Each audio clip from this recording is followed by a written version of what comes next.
ए यो माटो रातो किन छ थाहा छ तिमीलाई?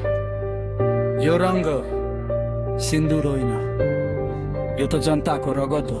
सपना बोकेर हिँडेको युवा फर्किन्छ लास भएर, विदेशको बाटो रोज्दा देश हुन्छ खाली भएर।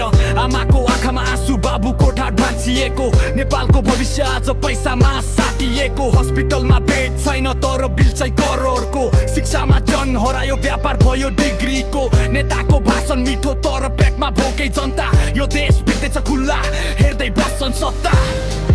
कति सहने अब हामी, कति बग्ने रगत, चुप लागेर बस्दा बस्दै हराउँदैछ देशको इज्जत। यो नेपालको रगत हो, सस्तो छैन। हाम्रो पसिना हाम्रो जीवन खेलौना होइन। उठ अब, बोल अब, चुप बस्ने होइन। यो देश हाम्रो हो, कसैको जेब होइन। यो देश हाम्रो हो, कसैको जेब होइन।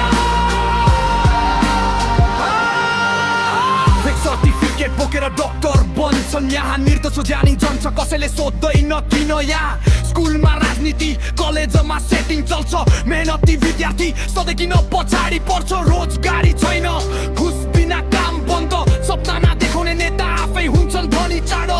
जनताको रगत चुस्दै बनाउँछन् महल अनि भन्छन् देश बन्दैछ कस्तो झुटो चल। यो माटोले सोध्दैछ कहिलेसम्म सहने, तिम्रो मौनताले नै यिनीहरूलाई बल दिने। अब उठ्ने बेला आयो, अब चुप बस्ने होइन। नेपालको रगत सस्तो छैन, सम्झौता गर्ने होइन। यो नेपालको रगत हो, सस्तो छैन। हाम्रो भविष्य हाम्रो सपना कसले खोजिन।